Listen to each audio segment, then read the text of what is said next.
intervention atau intervensi kemanusiaan. Prinsip, praktik, dan kontroversi. Topik ini sangat penting untuk dibahas karena melibatkan keputusan yang besar yang berdampak pada puluhan juta orang di seluruh dunia.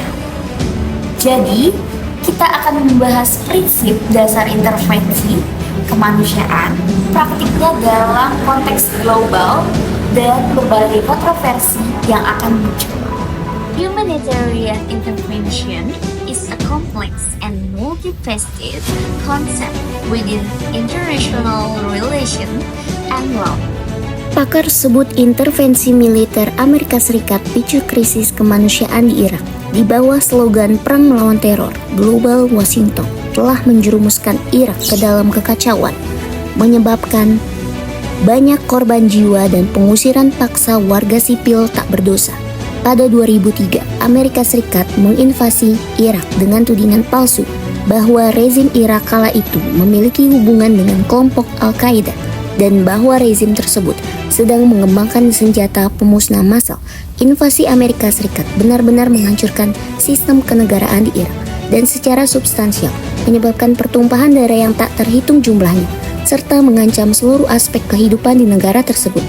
Perang di Irak telah menewaskan ratusan ribu orang dan membuat jutaan warga menjadi yatim dan janda, di samping jutaan pengungsi di dalam maupun di luar Irak, kata Jamal Hasib, koresponden Xinhua di Irak. Mantan Menteri Luar Negeri Yugoslavia Zivadin Jovanovic mengatakan standar ganda hak asasi manusia di Amerika Serikat telah menjadi salah satu alat tertua dari strategi ekspansionisme dan dominasi imperialisme Amerika. Amerika Serikat telah menggunakan kekuatan militer tanpa izin dari Dewan Keamanan Perserikatan Bangsa-Bangsa atau PBB dengan dalih membela hak asasi manusia dan mencegah bencana kemanusiaan atau melindungi masyarakat. Contohnya kasus agresi Amerika Serikat NATO di Yugoslavia 22 tahun silam, atau di Irak pada 2003, atau di Libya pada 2011, dan sebagainya. Agresi dan intervensi ini bertanggung jawab atas tewasnya ribuan anak dan orang-orang yang tidak bersalah, memicu munculnya jutaan pengungsi dan orang-orang terlantar, menebar kehancuran, kesengsaraan, dan keputusasaan secara global.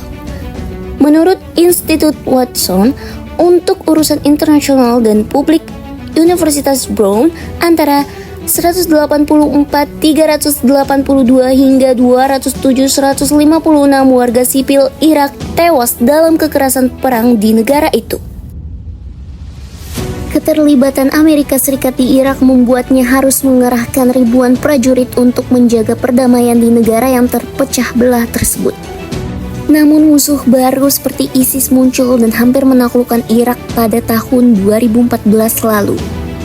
Beberapa prinsip dasar yang mendasari intervensi kemanusiaan ini: yang pertama, kepentingan umum; kedua, proporsionalitas; ketiga, last resort; dan yang terakhir, otoritas yang sah. Meskipun intervensi kemanusiaan memiliki tujuan mulia, namun dalam praktiknya seringkali menuai kritik. Yang pertama, dianggap melanggar kedaulatan negara.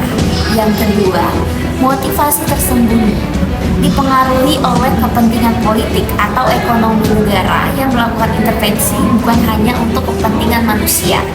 Lalu yang ketiga, efektivitas dan akibat samping, menghadapi tantangan dalam mencapai tujuan yang diinginkan dan menyebabkan dampak negatif yang tidak diinginkan, seperti kerusakan infrastruktur dan pengungsian massal.